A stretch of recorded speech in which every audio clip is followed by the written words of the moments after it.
the health perspective and our immunity and our physical health has gotten all of our focus.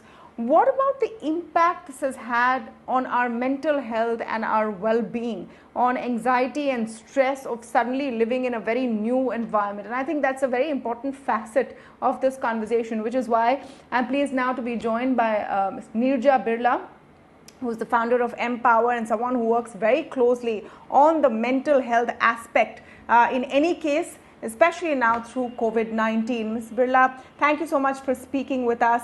Do you think there has been enough of a focus in general on the mental health aspects of what a global pandemic can do to people? It's just been a blur, and this whole experience seems quite surreal, actually.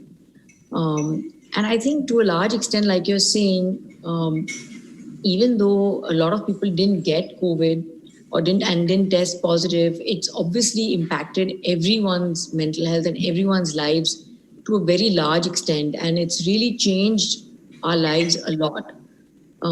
In fact, I mean, obviously, most of the people have not tested positive, but I think just being at home, having this whole new routine, not really being able to meet so many people other than your family, all of these things have surely had an impact on everyone's mental health.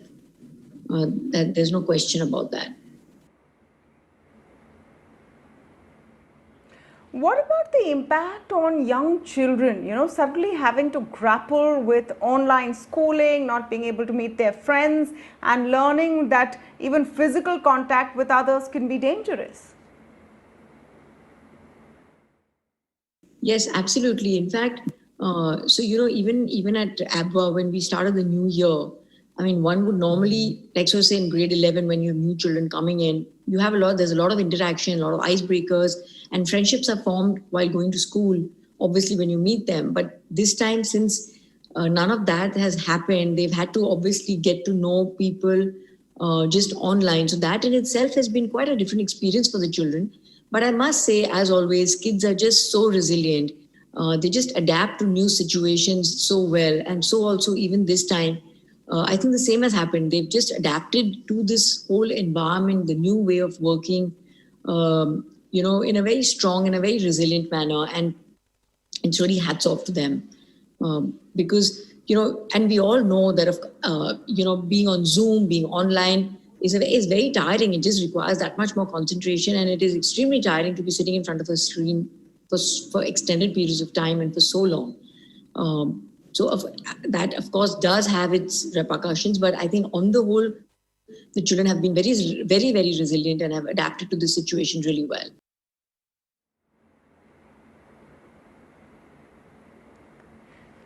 Do you have a lot of people also reaching out, Mrs. Birla, on the new reality of working from home or living at work, where those boundaries get blurred between your personal life and your professional life? What kind of an impact is that having?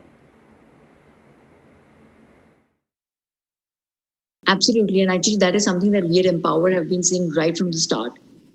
I mean, after the first 1 month, when we realized that this is here to stay for a bit, we were propagating, and I totally believe, and I do agree that, since the lines have got blurred between personal and professional life, it becomes very imperative. It's very imperative and very important to set aside time for yourself.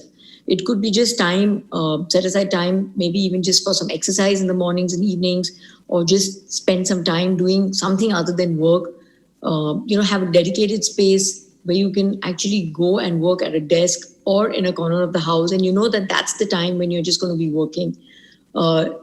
You obviously have to be a lot more flexible being at work, being at home, because there's a lot of home chores also that one needs to do, especially, when you're working from home as a householder, that there is a lot of housework also that needs to be done. So having a little bit of flexibility in your time, but yet having some sort of structure where you know that you're going to be working for X number of hours, and not just, filtering it through the day, morning, evening, night. I think these sort of rules for yourself, this kind of discipline definitely becomes very important, and keep taking that time out for yourself to do something that you would enjoy doing at this given point in time, given the set of circumstances and the restrictions, is very important. Absolutely. You have to make time for yourself. And I think be optimistic about what comes next. That's very important. Thank you so much, Mrs. Birla, for speaking with us. And I think that's the right note to end on as well. Yes, times are bleak. Yes, 6 months later, there are still a lot of question marks. But on the positive side, we now know better than before how we can deal with coronavirus medically. We know now that the worst is hopefully behind us. We know now what to do to keep ourselves safe and to get on with our lives. So on that note, I would like to thank all of you for joining us today on the India Development Debate. If you chose to stay on and watch this show, remember you already began with a very good choice. Thanks for watching.